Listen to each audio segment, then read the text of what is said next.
We wanted to see how you felt about Chris Jacobs' statements about cashless tolling. He was saying if Canadians don't pay for it, then we shouldn't either. Do you have a response to that? Well, I've said all along, the situation is fundamentally unfair. I recognize that. What the difference is that we are dealing with a foreign government, the Ontario province, and we hope to have a resolution to this literally in the next month or two for sure. But in the meantime, I don't think it makes sense for the state of New York to suspend tolls on everyone because we are collecting money from Canadians. Many Canadians are Easy Pass holders. So why would we let them have a free ride when they could be paying otherwise? And that's the way the system's set up. So it is a system where they're expected to pay.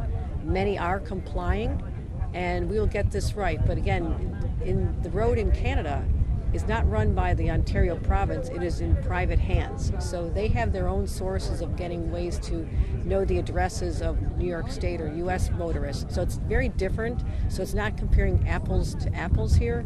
So I'm with the motorists. I understand the frustration, but we're going to get this right. Would it be possible to suspend tolls until it's all figured out?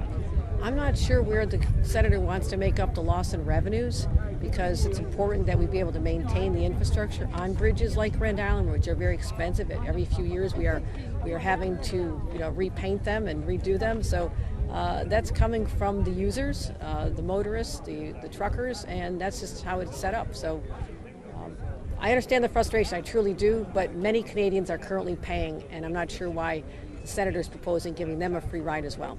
Okay, and just because you kind of mentioned it, but I want to ask it again, tracking down that money. I mean, is there headway being made in terms of finding how to get that money back? Absolutely. I just spoke to the individuals who are involved in those negotiations. There's been a transition in government leadership in Ontario. We are dealing with the new Minister of Transportation as we speak.